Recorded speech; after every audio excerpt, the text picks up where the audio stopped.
My family didn't ask me to give up my spring break. They just assumed they could take it. One dinner, one sentence, and suddenly my life was being rewritten like my plans didn't matter at all.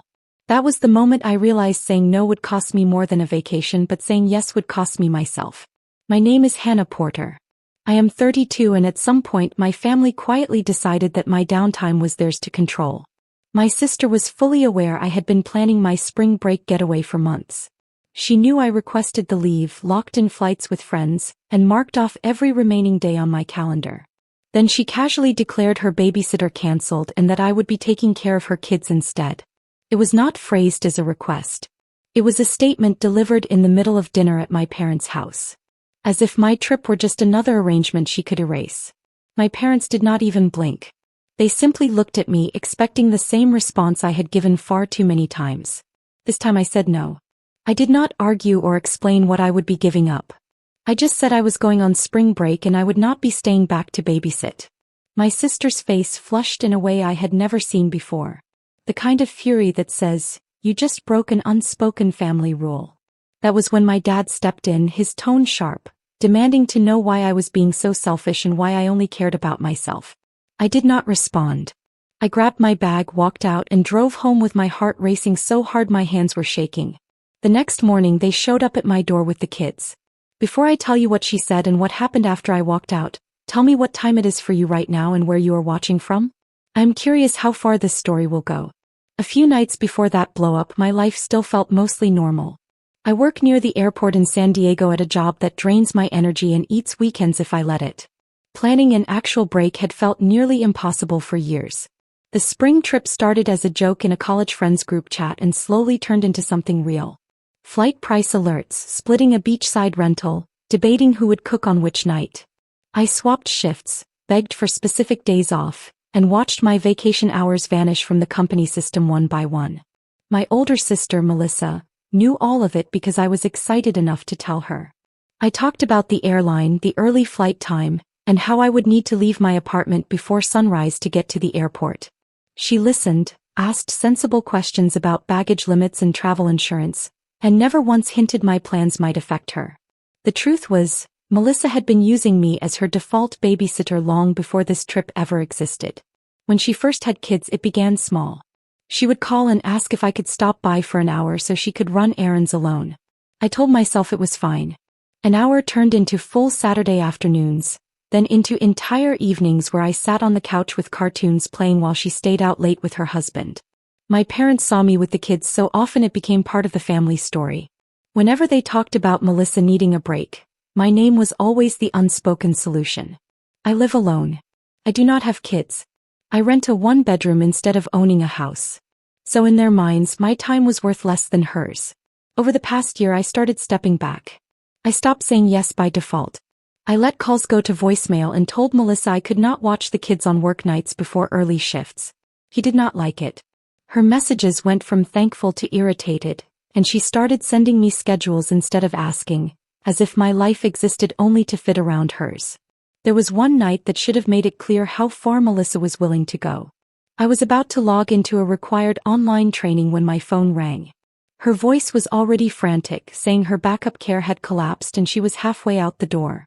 Before I could even understand what she was implying, there was a knock at my apartment and 2 small backpacks landed against my welcome mat. My training played silently in the background while I passed out snacks and tried to stop the kids from fighting over a tablet. Melissa picked them up 3 hours later, smiling and worn out, thanking me like she had just borrowed a jacket. After that, I tried to draw clearer lines. I told her I needed at least a full day of notice if she wanted help, that my job did not let me drop everything just because she decided to head out. She nodded, said she got it, and less than a week later she texted me, "You're the only one I trust with them." Each time I hesitated, it stopped feeling like praise and started sounding like pressure. As spring break got closer, I protected that week like it was the last good thing waiting for me. I had a checklist taped to my fridge with everything I needed to pack. Alarms set on my phone to check in for the flight and a rideshare already booked to take me to the airport before sunrise. My coworkers knew I would be gone. My manager approved the time and my friends kept sending countdown screenshots. My parents almost never noticed what drained me. They heard I was at my sister's place and assumed we were just hanging out. On the rare occasions I mentioned being tired, my mom would remind me that Melissa had 2 small kids and my dad would say I was good with them. As if that explained everything. No one asked what I had sacrificed to be there. No one wondered if I ever wanted a weekend that did not revolve around someone else's bedtime routine and school pickup schedule. The final Sunday before my trip, my parents invited everyone over for dinner at their house. They do that often. They like to act like we are still a simple family that can sit at one table and talk about normal things. I showed up exhausted from a long week, determined to keep the night calm. I had already promised myself I would not mention the trip unless someone else did. I wanted one quiet evening before everything either worked or collapsed. My sister arrived late with both kids wrapped around her legs and a bag of snacks swinging from one hand.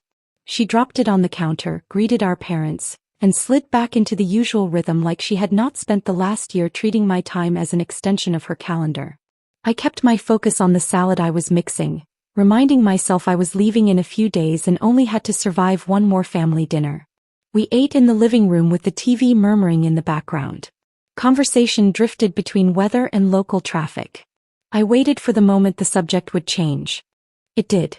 When my sister leaned back on the couch and announced her sitter had canceled and that spring break would fall apart unless someone stepped in. She did not look at me when she said it. He did not have to. The pause afterward was familiar. The quiet space where everyone pretended to think while waiting for me to volunteer. My parents exchanged a look. One of the kids asked for more juice. The sound from the television filled the silence until it felt like the only thing in the room. I told them I was still going on my trip.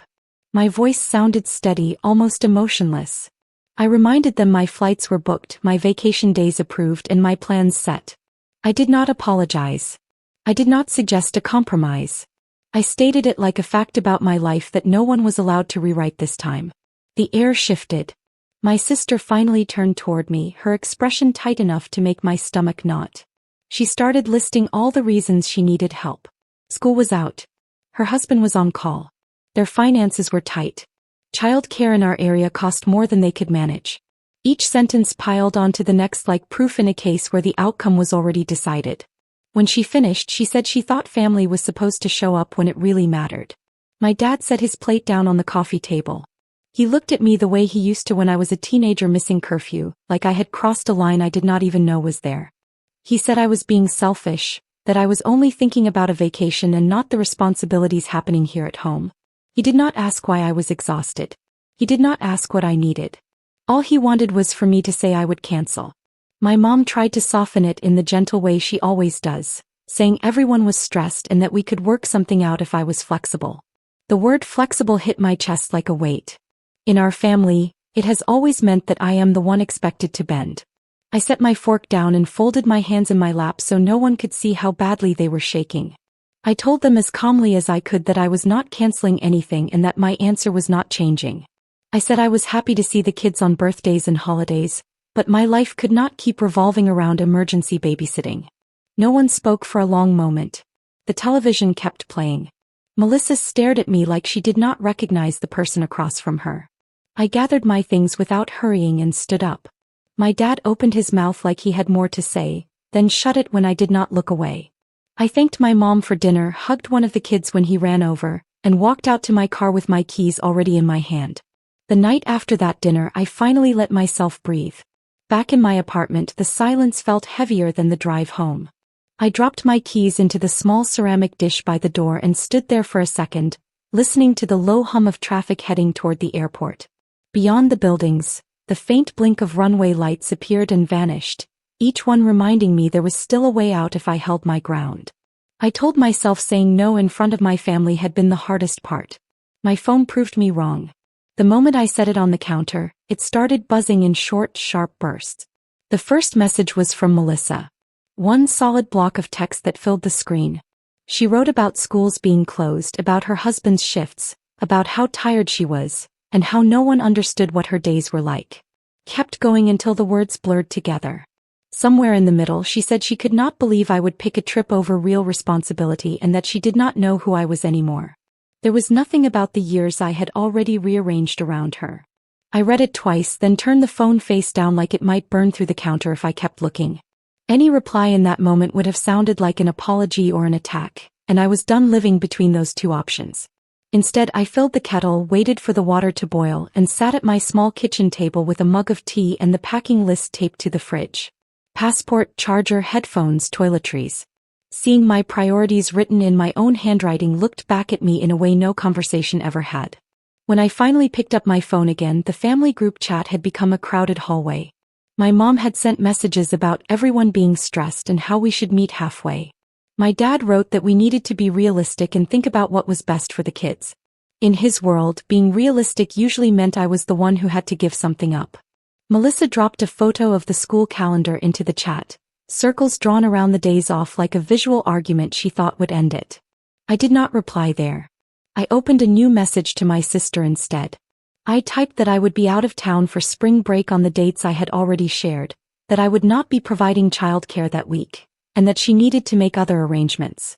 The wording looked rigid on the screen, almost like something from a professional email, but it was clear. I reread it a few times, searching for any soft spots she could later turn into permission, then pressed send. The typing bubble appeared and disappeared with no response. When a message finally showed up, it was in the family group chat, not in our private thread. Melissa posted a long explanation about how she had tried everything, how some people were unwilling to help, and how difficult motherhood was when others refused to step up. She never mentioned my name, but every sentence pointed directly at me. A few relatives added small reactions, the digital version of nodding along from the sidelines. I switched my phone to Do Not Disturb and turned off the main light, letting only the faint glow from outside spill across the floor. The apartment felt steadier when I focused on small actions instead of heavy emotions. I pulled my suitcase from the closet, opened it on the bed, and folded clothes into neat, intentional stacks. Each shirt and pair of jeans felt like a quiet promise to myself that I was still leaving. Later, when my boarding pass unlocked, I checked in the second the airline app allowed it. Seeing my name and seat number appear felt like a door clicking shut. I printed a copy and slid it into the front pocket of my backpack, then checked my phone alarms again for the morning I would head to the airport. The more solid those details became, the less space there was for anyone else's plans to slip in. Sleep did not come easily. I lay on top of the covers, listening to distant engines as planes lifted into the sky, forcing myself not to replay every line from dinner. The group chat stayed silent, a flat gray thread I refused to open again. I stared at the ceiling and counted the nights left until spring break started, reminding myself with each one that I had already chosen how that week would look. The next day at work, focus felt earned instead of automatic. My phone kept lighting up on my desk until I finally flipped it face down and slid it under a stack of folders. By lunch, curiosity wore me down. I unlocked the screen and saw a new image from Melissa at the top of the thread. It was a photo of a handwritten schedule for the entire spring break week. My name was written along the margins of every day, penciled in from morning to night. Below it were notes about drop-off times, bedtime routines, and favorite snacks. There were arrows, circles, and little stars next to activities she clearly expected me to manage. There was not a single question mark anywhere. A slow, tired anger settled in my chest. I closed the image and muted the conversation. Then I opened the tenant portal for my building and scrolled through the community rules with a level of focus I had not had all day. Buried between reminders about trash pickup and parking permits were lines about loitering, about leaving minors unattended, and about residents' responsibilities when someone tried to turn their doorway into a waiting area. For the first time, I calmly considered what I would do if Melissa showed up at my apartment and tried to hand me the week anyway. The morning I had been bracing for finally came. I woke before my alarm as the faint roar of planes rose and faded outside. The building was quiet, the hallway still, but my body felt like it was already in motion. I pulled on jeans and a sweatshirt and looked at the locked deadbolt. The note on the entry table waited beside my suitcase. The night before, I had gone down to the leasing office, my nerves hidden behind neutral, careful questions. The leasing manager was already gone, but a staff member named Blair Sutton was still at her desk. I asked what residents were supposed to do if someone tried to leave children in the hallway outside an apartment. Blair's response was steady and matter-of-fact. Tenants were not obligated to take in kids they had not agreed to watch. Minors were not allowed to be left unattended. If it happened, the building expected residents to call for assistance, not quietly absorb the situation. Hearing it stated so plainly shifted something in me. My family had always treated my hesitation like a flaw in my character. In just a few sentences, Blair made it clear that what I was asking for was not dramatic at all. It was basic safety. Back upstairs, I sat at my small table and wrote the note. I kept the wording clean and direct. I stated that I would not be providing childcare during spring break. I wrote that leaving the kids outside my apartment and walking away would be considered abandoning them in the hallway, and that I would contact building management and request a welfare check if necessary. I resisted every urge to explain or apologize. There were only boundaries and consequences. Nothing Melissa could twist into a soft maybe later. In the thin gray morning light, I slid the folded page into an envelope and placed it by the door. My suitcase was packed, my backpack leaned against it, boarding pass printed and tucked inside. The sound of the elevator arriving on my floor cut through the quiet. A second later came the shuffle of small feet, the scrape of bags, and the low murmur of adult voices. They stopped right outside my door. Knuckles struck the wood in a rhythm I knew too well. I did not answer. The knock came again, harder, followed by the dull thud of something being set down near the threshold.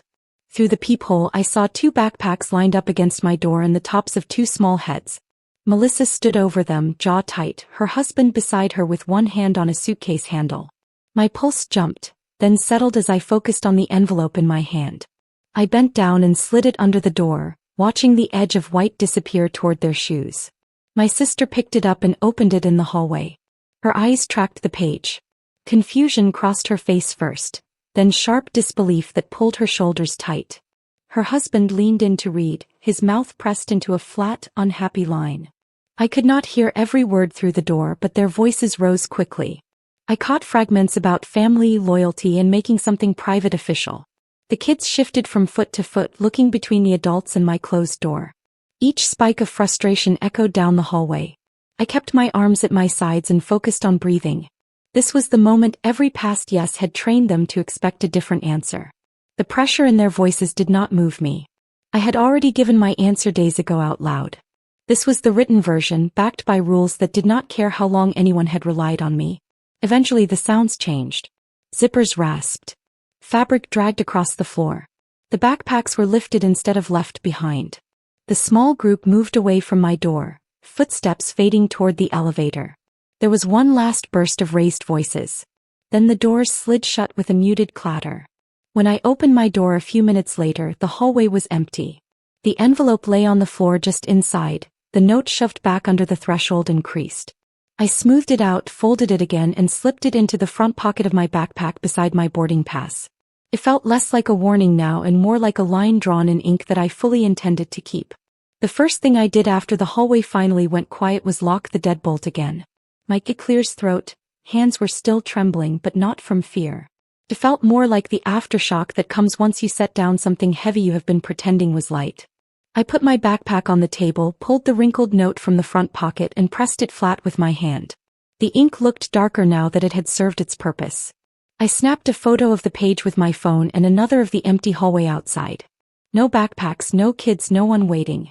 I saved the images in a folder I had started the night before while sitting at my laptop with the tenant portal open in another tab. I named the folder something simple, something I would not hesitate to show later if I ever needed to. When the leasing office opened, I went downstairs. Blair was there again with a coffee mug in her hand and a stack of maintenance forms spread across her desk. I waited while she finished a call, then told her the situation we had discussed the day before had nearly happened. I kept my voice steady as I explained the backpacks, the kids, and the argument through the door. I showed her the photos and the note. Blair listened without cutting me off. She reviewed the pictures, then pulled up the camera footage from my floor on her screen. I watched her expression shift in small, controlled ways as she scrolled through the video.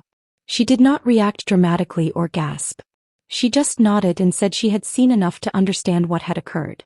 She printed a copy of the building policy about leaving minors unattended in common areas and highlighted the relevant sections. She told me she would file an incident report and attach the camera screenshots along with my photos. Her voice stayed calm, almost procedural, and that calm made it easier to breathe. Before I left, Blair asked if I expected my family to come back while I was out of town. I said I hoped not, but that history suggested they might try again if they felt desperate enough. She wrote down my travel dates and said that if anyone attempted to leave kids at my door while I was gone, staff would call it in and note that I had already refused responsibility. There was nothing harsh or threatening in her words. It was simply protocol. Protocol was exactly what I needed. Back upstairs, my phone was full of new messages. Melissa had sent several short texts that bounced between calling me cold and insisting she never truly planned to abandon the kids. My dad wrote that involving the building and mentioning a report was taking things too far.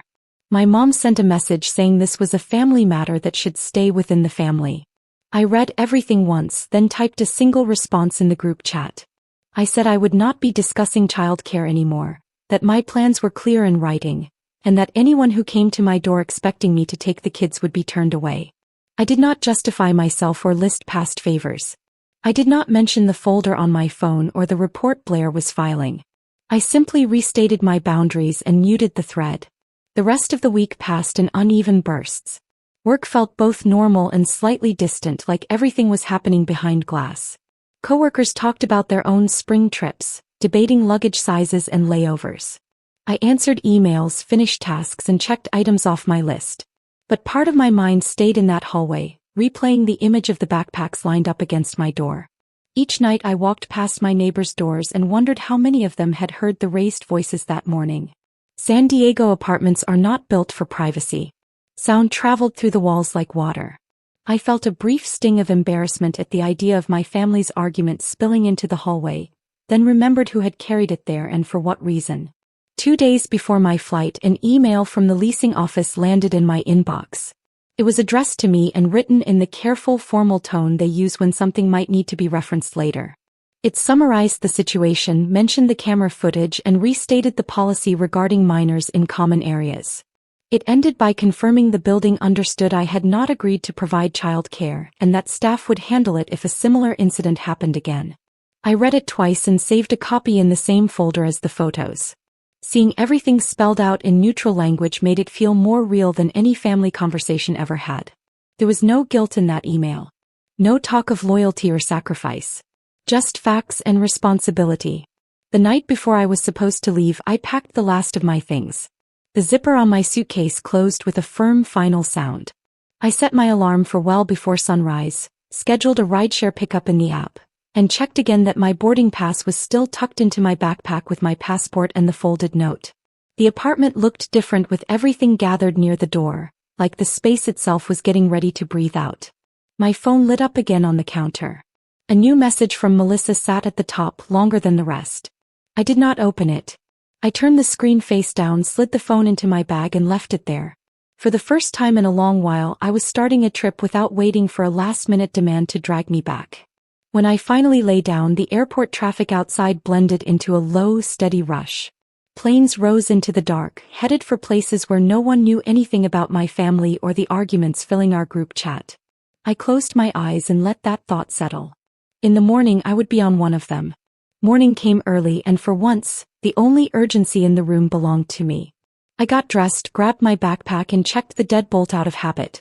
The boarding pass, the printed email from the leasing office, and the folded note sat together in the front pocket like a small stack of proof that I was allowed to live my own life. Outside, another plane passed low over the building, and for the first time it felt like an invitation instead of background noise. The ride to the airport was quiet.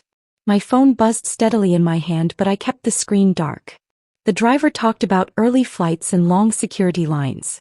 I watched the city slide past and let the distance grow between me and the hallway where my sister had tried to leave her problem at my door. By the time I sat at the gate, surrounded by strangers managing their own bags and plans, my family's expectations felt smaller than they ever had. When the plane lifted off, San Diego shrank into a grid of streets and lights beneath the wing. I stared out the window and realized no one could knock on my door. No one could shove backpacks against it. No one could demand anything from me at 30,000 feet. Whatever they chose to say about me now would happen on the ground without my involvement. Spring break did not turn into some dramatic montage of healing.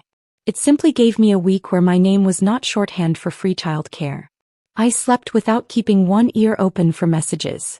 I spent slow mornings drinking coffee with friends who knew me as a person instead of a resource.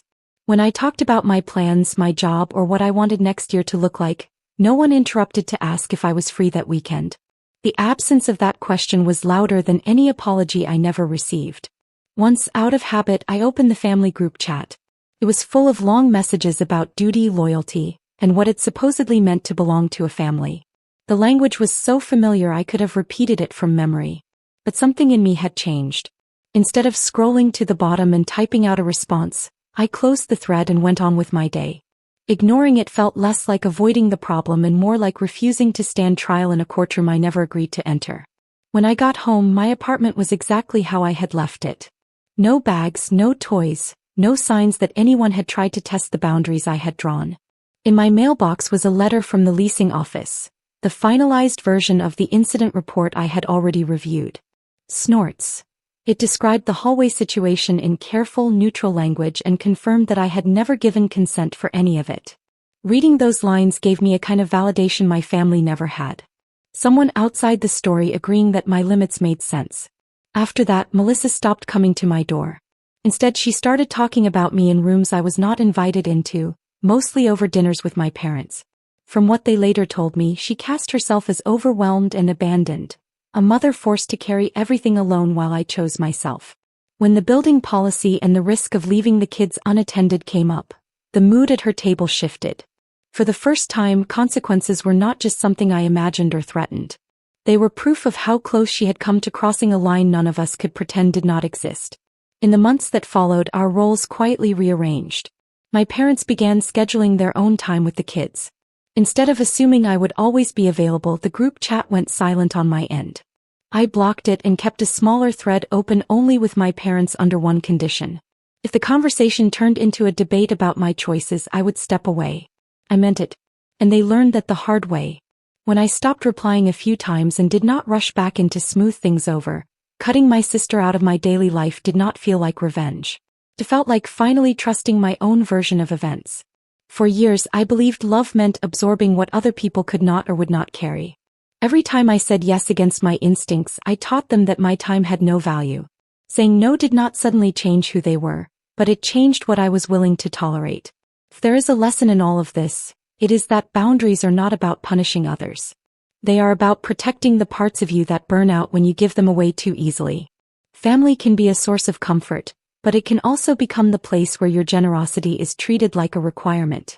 When that happens, choosing yourself will look selfish to the people who benefited most from you never doing that before. I am still learning what my life looks like without the constant pressure to drop everything when someone else snaps their fingers. It is quieter now, sometimes lonelier, but it feels real. My time belongs to me again. My peace does too. Thank you for staying with me through this story. If any part of it felt familiar, I hope it gives you permission to protect your own boundaries, even when the person crossing them shares your last name.